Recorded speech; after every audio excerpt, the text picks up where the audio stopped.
Melvin Carter, Mayor Melvin Carter III from St. Paul, and also the new police chief, Axel Henry. Thank you, gentlemen, for being here. Thanks for having us on. All right.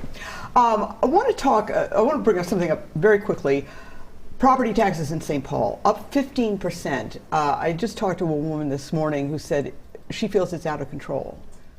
It's very challenging. We, as you know well, we got hit with a lawsuit and a court decision that required us to shift. And so that's one of the things I think people understand is that more than half of that is a shift of dollars that we were previously collecting from St. Paul property owners through street assessments that we can't collect through street assessments anymore. But so more than half of that change is just a shift that takes the same amount that we would have been collecting from property property owners and shifting. And the other half is about 7%, just under 7%, I think. That is because prices and costs are doing the same thing for the city as it is for everything else. And so to have increased property taxes by the real shift that we have to work with is 7% in a year that we had 9% inflation really took a lot of kind of maneuvering and work. So I think people do recognize All right. I want to ask both of you, because I know both of you have worked very hard all your careers on crime in St. Paul.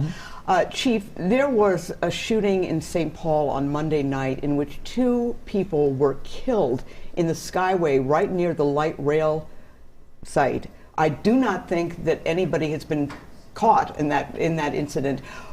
What should people think when they hear about these kinds of incidents?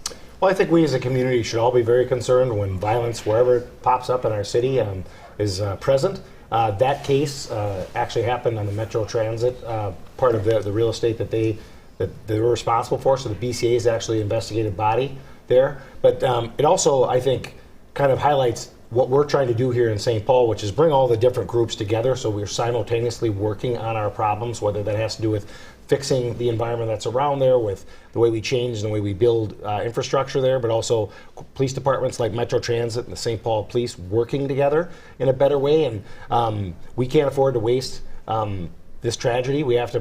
I think it's already pulling people together. We're already making some improvements to how we can police there, and that's something we have to always constantly be doing. Gun violence, both of you, I was talking to you both before the show, and it's obviously out of control everywhere. I think the legislature, the DFL legislature, is considering maybe doing something about that. What do you think about that, Mayor? I'm hopeful that they will. Our police chief, our police officers, police departments all across the country end up doing their best in the context of state and federal laws that just make it possible for the wrong people to get their hands on a gun. Some of the things that we're hoping to see at the state legislature this year is universal background checks to just say the simple, I think, common sense law to say if you want to buy a gun in Minnesota, you have to submit to a background check so that we can make sure that we're making it tougher for the wrong people to get a gun. And the other thing is we had a tragedy last year. I mean, one of the worst things that can possibly happen, a mass shooting.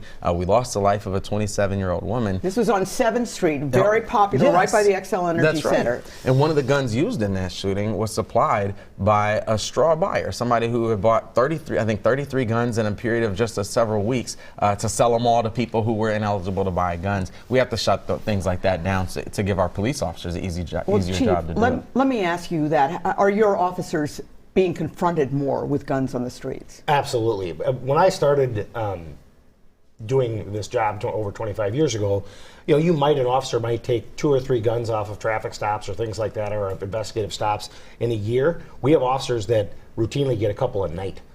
There are way more guns. And I think we have to start to figure out, this is one of those things that we as a community need to work together, that talking about doing sensible things around gun safety, gun storage, and the access to firearms is not attack on the Second Amendment. You can support the Second Amendment, but also support really common sense gun rules and laws around those things. And we've got a community right now where there's just way more guns than we've ever seen in our entire lives, and they're everywhere. All right. And obviously so dangerous for the officers as well. Let me ask you, St. Paul has really been at the forefront of some police reform movements, including a program that's called EPIC, which involves role-playing to have the officers understand what it's like to intervene, which would have obviously saved George Floyd's life. What innovative programs are you thinking of? Because I know you're looking forward to that. Yeah, so I think we're always want to look for how we evolve. I think historically what happens is law enforcement reacts to what's happening in society, and then they're always kind of the last person there kind of figuring it out. We've got a history of evolution. EPIC is one of the things that we want to continue to do, but I think we want to look at every process we have. One of the things I'm very interested in is leadership development within the police department, about creating systems and on-ramps for folks not only to join our department, but once they're here, to migrate up and to advance up in the department. All right. Listen, I want to thank both of you for coming in. After the break, though, I'll continue a conversation with Mayor Carter to talk about a proposal to give $2 million in forgivable loans to families who lost homes and businesses when the Rondo neighborhood was torn down to make way for Interstate 94. That's coming up. These are images of the Rondo neighborhood in St. Paul the way it was, a thriving community of Black-owned homes and businesses. In the late 1950s and early 1960s, an estimated 700 homes were leveled to make way for Interstate 94. Now there is a plan to provide $2 million of forgivable loans to descendants of Rondo residents so they can rebuild. And Mayor Carter, I know you are a big proponent of this. Tell us about this proposal. We're excited about this proposal. We know exactly what you just said, that we saw 700 people, families displaced from their homes, and many of those families have not been able to rebuild the home ownership, rebuild the businesses, rebuild the wealth that their family had then. So we're proposing the Inheritance Fund, which is to help facilitate people rebuilding that wealth, that family inheritance, and it starts, like you said, with this first $2 million allocation, but it will be an ongoing thing. And so the idea is to provide up to $100,000 in fully forgivable financing for descendants of Old Rondo to purchase a home, or up to $85,000 for descendants of Old Rondo who already own a home to renovate an existing home. And I know viewers are probably going, how can I sign up? It hasn't totally been approved yet, but the application process could begin next year. You're hoping that? That's our goal, for the application process to begin in the first half of next year. Hopefully our city council will take action to approve it in the first weeks of 2023. All right, 700 homes. Among the homes and buildings that were leveled, your grandfather's, he had 6 commercial properties in this neighborhood that were leveled. What did he get in return for that? I think 6 or 7, just over half a dozen commercial properties my grandparents owned when the freeway came in. They I think received pennies on the dollar. I don't know the exact amount, but suffice it to say, our family doesn't own 6 or 7 commercial properties today. Because 6 or 7 commercial properties in St. Paul are worth quite a bit. This is something that is being discussed in terms of slavery, reparations for Black Americans who are descendants of slaves. This must be easier, though, perhaps, to put together, because there are many people walking around St. Paul who can remember living in Rondo, like your father. There's a lot of people like my father, and to the point you were just making, there's research that suggests in today's dollars, these public policy decisions that we made cost our African American community in St. Paul over $157 million, again, in today's dollars. So the goal is to help to kind of plant some of those seeds back.